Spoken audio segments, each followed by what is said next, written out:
रहा, क्योंकि हम कवियों को तो भैया ऐसी चीजें झेलनी पड़ती हैं। मैं आपको बता दूं, मैं एक सरकारी स्कूल में मास्टर हूं। अब एक छोटी सी बात बता के उसके बाद पुनः से इसी क्रम को प्रारंभ करेंगे।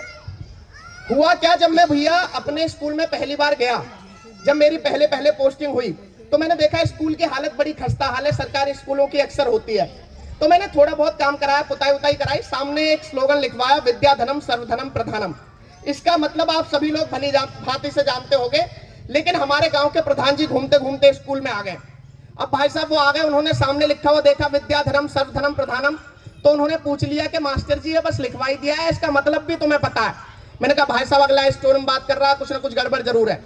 मैंने कहा प्रधान जी मुझे तो इसका मतलब नहीं पता, आप ही बता दो, आप जानकार हो, आपको पता होगा।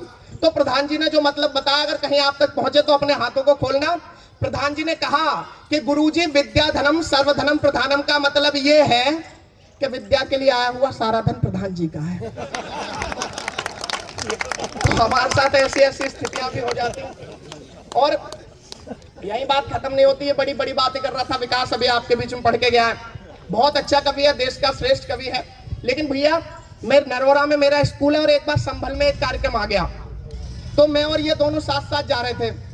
अब मैंने कहा यार एक काम करते हैं, मेरी एक छुट्टी बच जाएगी, मैं स्कूल होते हुए चल रहा हूँ, वैसे भी कार्यक्रम तो रात को पढ़ना है। इसने कहा ठीक है भैया कोई बात नहीं। अब हम दोनों स्कूल में चले गए। अब ये खाली बैठा हुआ था, लेकिन ये इसे लगा कि यार मैं कभी आदमी हूँ, स्कूल में आया हूँ, किसी को पता ना लगे तो क्या इस चीज का क्या ही फायदा। अब भाई साहब ये उठा और 8वीं क्लास में घुस गया, और 8वीं क्लास में जाके इसने एक ऐसा सवाल किया कि आप भी सुनोगे तो घूम जाओगे। इसने सवाल किया कि बच्चों बताओ, एक हवाई जहाज दिल्ली से उड़ा और मुंबई तक पहुंचने में अगर उसे 2 घंटे लगे, यही वाला था जो अभी अभी गया है, कि एक हवाई जहाज दिल्ली से उड़ा और मुंबई तक पहुंचने में अगर उसे 2 घंटे लगे, तो बताओ मेरी उम्र कितनी है। अब भाई साहब ये सवाल सुनकर सारे बच्चे घूम गए, मास्टरों को भी समझ नहीं आया पूछना क्या चाह रहा है। लेकिन इसने फिर से रिपीट किया, बोला बच्चों बताओ, एक हवाई जहाज दिल्ली से उड़ा और मुंबई तक पहुंचने में अगर उसे 2 घंटे लगे, तो बताओ मेरी उम्र कितनी है। भाई साहब सरकारी स्कूल था, एक बच्चे ने पीछे से हाथ ऊपर कर दिया, बोला गुरुजी मैं बताऊंगा। इसने कहा हाँ बता। उसने कहा गुरुजी आपकी उम्र है 30 साल। अब भाई साहब ये चौंक गया, बोला बेटा तूने उम्र तो एकदम ठीक ठीक बताई है, लेकिन ये बता तेरा क्या मेथड है, तेरी क्या कैलकुलेशन है, तूने पता कैसे किया कि मेरी उम्र 30 साल है। अब कहीं सरकारी स्कूल के बच्चे का उत्तर आप तक पहुंच जाए तो हाथों को खोलना। बच्चे ने कहा कि गुरुजी ना तो मेरा कोई मेथड है और ना ही मेरी कोई कैलकुलेशन है, मेरा तो बस इतना है कि घर में मेरा एक बड़ा भाई है, उसकी उम्र 15 साल है और मोहल्ले वाले उसे आधा पागल कहते हैं। तो एक बार दोनों हाथ उठा के इसके लिए भी जोरदार तालियां बजा दो। लेकिन बड़े परेशान हो गए थे, भाई ने भी वीर रस, उसके बाद मैं भी वीर रस सुनाने लगा। थोड़ा सा आपको हल्का किया, लेकिन पुनः से आपको वही डोज देनी पड़ेगी, क्योंकि भैया ने आज इसी काम के लिए बुलाया है। लेकिन आप तक पहुंचता हूं, आपके मन तक पहुंचने का प्रयास करता हूं। देखिएगा 4 पंक्तियां और संभालिएगा।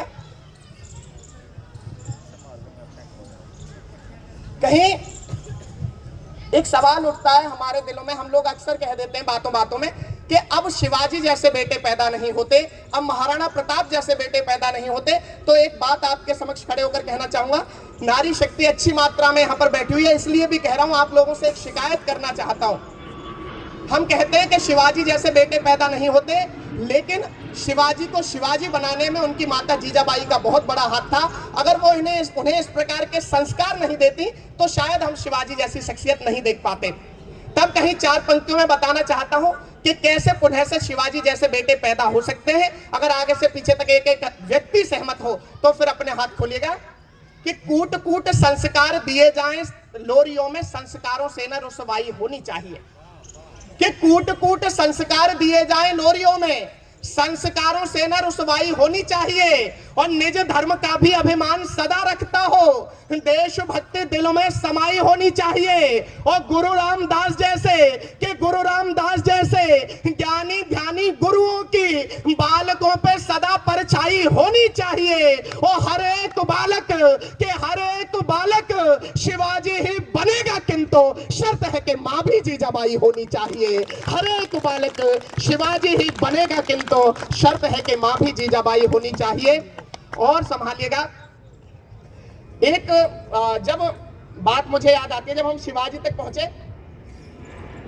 आप बिल्कुल रियल में जाके प्रैक्टिकल करना। 5वीं 6ठी क्लास के किसी बच्चे को पकड़ना जो कि किसी प्राइवेट स्कूल में पढ़ रहा हो, उसे जाके 2 तस्वीरें उठाना शिवाजी की, महाराणा प्रताप की। मैं आपके सामने कह के जाने की हिम्मत कर रहा हूं कि 10 में से 8 बच्चे शिवाजी और महाराणा प्रताप की तस्वीरों में अंतर भी नहीं कर पाएंगे। उन्हें यह नहीं पता होगा कौन सी तस्वीर शिवाजी की है और कौन सी तस्वीर महाराणा प्रताप की है। तब लिखने के लिए मजबूर होना पड़ता है। 4 पंक्तियों में 4 शिकायतें आप तक पहुंचाता हूं, अगर स्वीकार हो जाए तो फिर अपने हाथों को खोलना। कि शत्रु दल चीरता हुआ जो आगे बढ़ता था, आज उस चेतक की टाप को भुला दिया। कि शत्रु दल चीरता हुआ जो आगे बढ़ता था, आज उस चेतक की टाप को भुला दिया।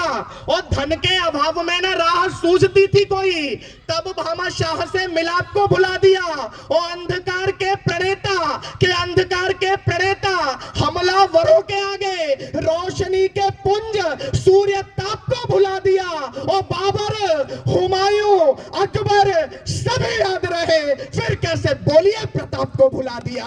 बाबर, हुमायूं, अकबर सभी याद रहे, फिर कैसे बोलिए प्रताप को भुला दिया।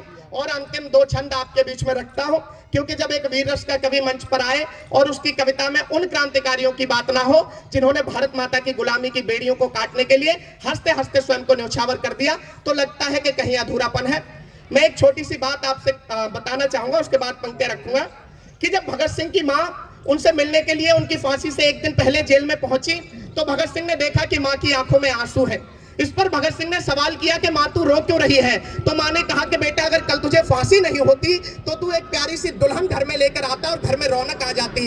इस पर जो उत्तर भगत सिंह ने दिया, अगर उस उत्तर को सुनकर आप लोगों को लगे कि ये उत्तर सिर्फ और सिर्फ भगत सिंह दे सकते थे, ये उत्तर सिर्फ और सिर्फ मां भारती का एक सच्चा बेटा दे सकता था, ये उत्तर सिर्फ और सिर्फ एक क्रांतिकारी दे सकता था, तो भगत सिंह के लिए आपके दिलों में जो आदर, जो सम्मान हो, उसे अपनी तालियों में तब्दील करना।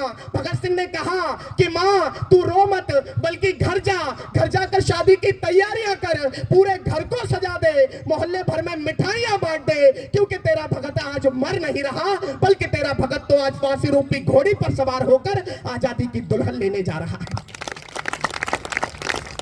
लेकिन जब ऐसे क्रांतिकारियों को पाठ्य पुस्तकों में आतंकवादी पढ़ाया जाने लगे, तो आपके छोटे भाई स्वदेश यादव को लिखने के लिए मजबूर होना पड़ता है। 4 पंक्तियों में 4 निवेदन करता हूं, स्वीकार हो जाए तो आशीर्वाद दीजिएगा। कि घास के निवाले खाए किंतु कभी झुका नहीं, महाराणा जैसा स्वाभिमानी मत भूलना। कि घास के निवाले खाए किंतु कभी झुका नहीं, महाराणा जैसा स्वाभिमानी मत भूलना। और निज रक्त से तिलक माता भारती का किया, पन्ना धाय जैसी कुर्बानी मत भूलना। और खादी और चरखे से, कि खादी और चरखे से आजादी न आई मित्र, बलिदानों की है ये निशानी मत भूलना। और चाहे दुनिया की हर बात भूल जाना, किंतु शेखर भगत की जवानी मत भूलना। चाहे दुनिया की हर बात भूल जाना, किंतु। बहुत बहुत धन्यवाद, बहुत मन से आपने सुना। एक बार मेरे साथ बोलेंगे, भारत माता की, भारत माता की, भारत माता की जय हिंद, जय भारत। पुनः से आयोजन समिति को बहुत बहुत साधुवाद, बहुत बहुत आपका आभार व्यक्त करता हूं। मुझे आपने यहां पर आमंत्रित किया, बहुत अच्छा कार्यक्रम। जय हिंद, जय भारत। जब तक कभी बार